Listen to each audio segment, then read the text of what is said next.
Ah, yes. October. The month filled with the crispness of autumn weather. Filled with children laughing as they run around hopelessly lost in corn mazes. Families sitting around carving pumpkins together, making scary faces or possibly silly ones. Decorations of all sorts everywhere. Witches, bats, leaves, pumpkins, all of it. Football games galore. And more pumpkins. Just pumpkins. Absolutely everywhere. Pumpkin flavoring everywhere. Like literally pumpkin latte, pumpkin cereal, pumpkin chocolate. And yes, the most scariest of all. It's those crazy people who put up their Christmas trees a month before Christmas is even thought of. What is going through your I mean, shoot, let me just start over. Hello, everybody, what is up? It's Missy Dupop, and that's right, it's finally October. This month really is one of my favorites, so I definitely want to do some sort of fun video to start off the fall/Halloween season. And what's more on brand for this channel than making some fun Fakemon based on the October season? I've set up a, spinny wheel that will randomly choose a Halloween or fall-themed word, and then I'll be creating some Fakemon based on these randomly chosen prompt words. It's a little hard for me to explain, I don't think I'm doing it right, so let's just get to it, and hopefully it'll be easy to understand as we go along.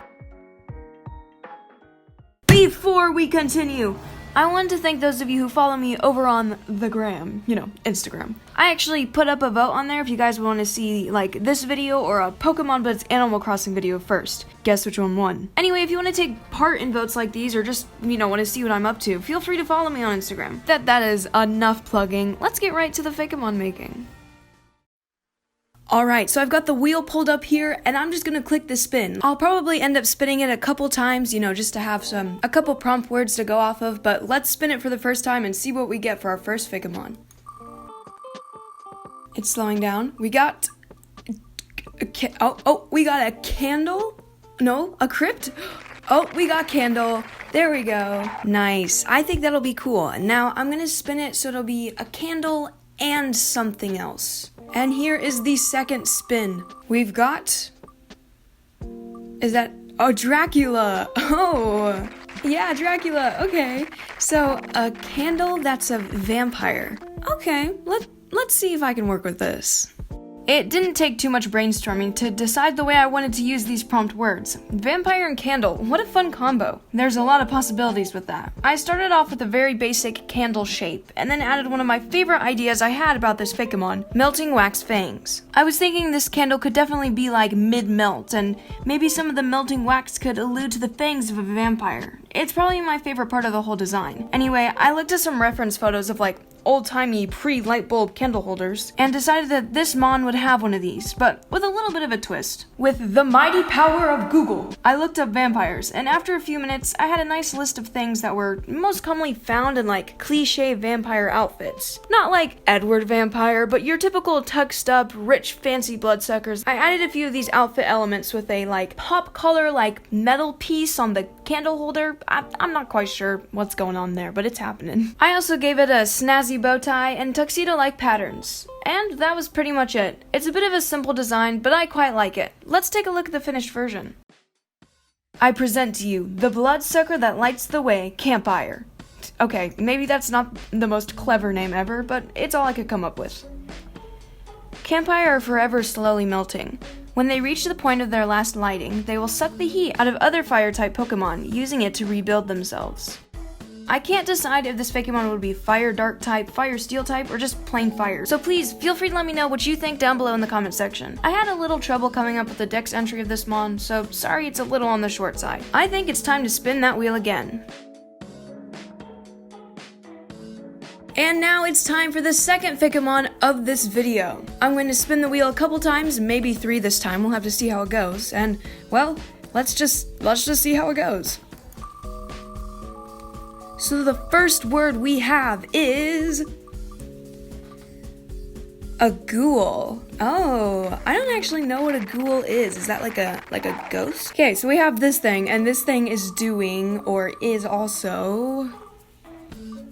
apple cider.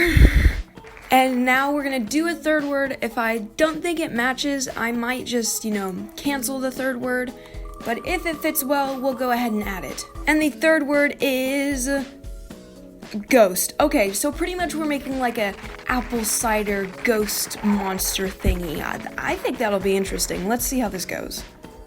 With an idea brewing, apple cider joke, I got to work on the next Fakemon. I was thinking maybe this could be the ghost of an applin or something. Like, maybe in the world of Pokemon, applin are used for applin juice, but I thought maybe that was a little too dark for Pokemon designs, so I decided that this could just be a regional variant of Poltegeist. Instead of a little tea ghost, it could be an apple cider ghost. You know, why not? I gave it a mug instead of the teapot it usually resides in, and gave it a little applin logo. Maybe this apple cider is from the Starbucks of the Pokemon world. I do add a little apple hat when making the digital version of this Fakemon, but really that was about it. I know, it's even simpler than the last design, but I'm pleasantly surprised with how this one turned out. I think I had the most fun coloring this one. So how about we take a look at this apple cider ghost/ghoul.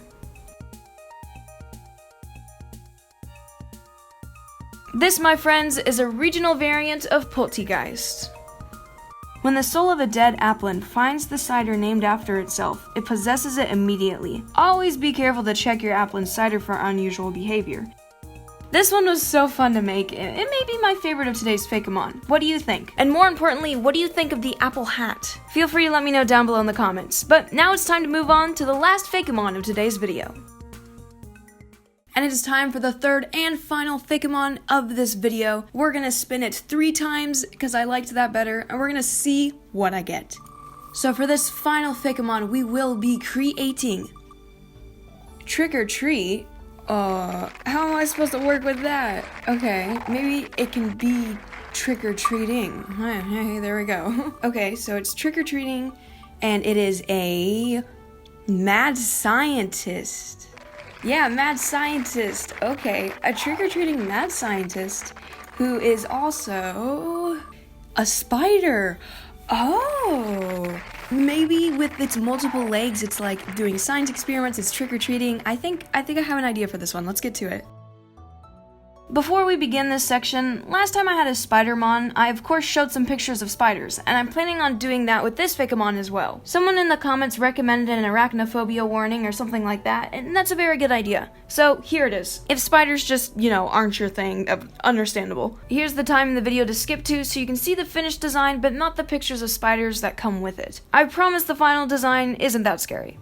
This one had me stumped for a while, I'm gonna be honest. I started sketching out a spider, but stopped halfway through and started over. I wanted to take a more cute approach with this Fakemon and not so creepy. I gave it a little cliche trick-or-treat basket and drew in its legs. I decided to tie in the mad scientist by giving it a very obvious mustache-like fur and some glasses. I also gave it these goggle-looking things that are actually its eyes. The glasses are kind of like a fake out to foes, like in battle, maybe they withstand attacks, go for the glasses, but really the eyes are on the top of its head. I've yet to decide how in the world this Fakemon gets these glasses or any of the beakers I design it holding, but it's got them. I decided to give it thumbs so it could manage to successfully conduct its experiments. Maybe these mons make different types of webs or something? I'm not sure. I'll decide later when making the dex entries. But after the thumbs were done, the design was done. Let's take a look at the final product.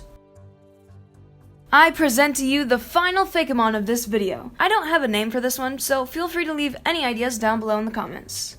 Pokemon professors often team up with these intelligent Pokemon, working with them to create stronger materials made out of their webs. These materials can be used for clothing, construction, or even furniture. These Pokemon work hard to keep their upper lip fur in shape. It is speculated that the bigger the mustache, the smarter they are. And with that, it's time to wrap up this video.